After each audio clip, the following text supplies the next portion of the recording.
What we've done here at Future Series is create an event that's focused on innovation in various forms. Innovation in business, innovation in technology, and ultimately asking questions around how these innovations apply to many things in the world, including the world that many of us live in here, which is marketing and advertising. What we've done in this series is put together a host of interesting and innovative leaders from varied disciplines and varied businesses, talk about how their businesses are growing. And tonight, we are honored to welcome Stephen Edinburgh. Stephen is the commercial director for Sir Richard Branson's Virgin Galactic, which is the world's first commercial space line. Please, if you would, welcome Stephen Edinburgh.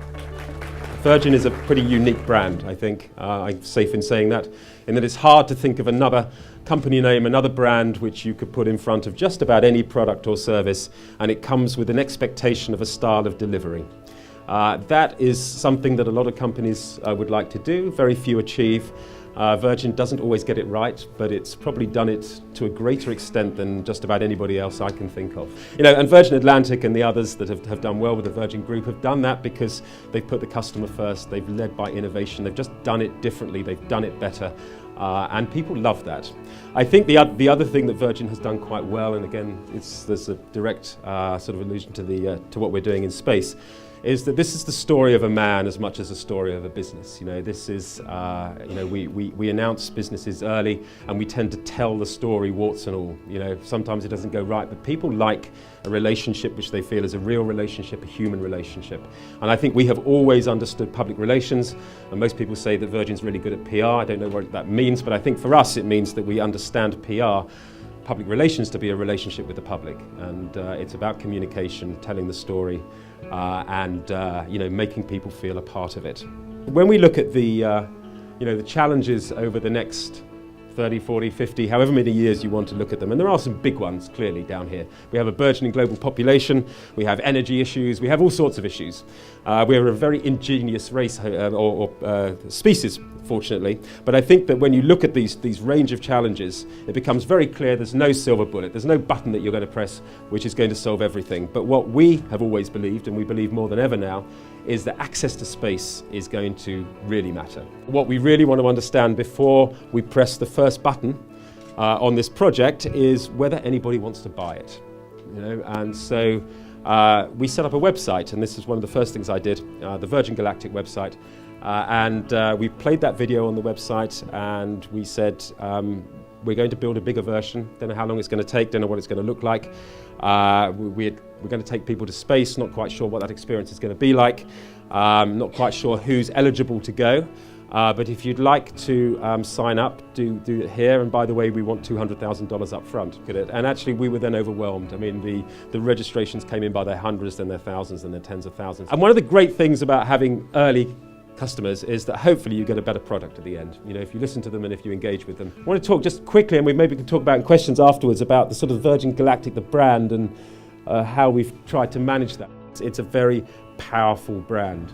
And one of the things we want to do with that brand in a very strategic way is to monetize it if we can, because this has cost us a lot of money. We want to be profitable because we want to do bigger and better things in space. And if we get this first step right, we can show that we can take people to space on a regular basis, just like an airline, keep them safe, keep them happy, and make money from it.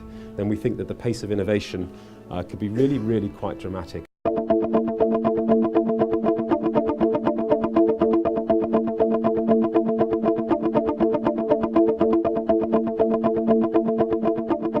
The important thing right now is to understand if you've got a very broad audience, that you need to speak to different audiences in different ways, to use that data to channel everything that you're saying into different creative messaging to different sets of people, all the time bearing in mind one big audience that you can break down into lots of little pieces.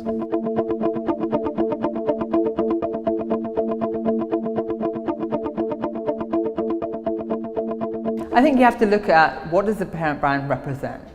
And they have an overall ethos. It might be kind of making something innovative, like making the future, kind of making a change. I don't know, it might be an environmental factor, or they kind of want to make it kind of the key brand that everyone goes to. So when you look at any kind of brand, when you think of, there could be several elements to it, how can you interlink them?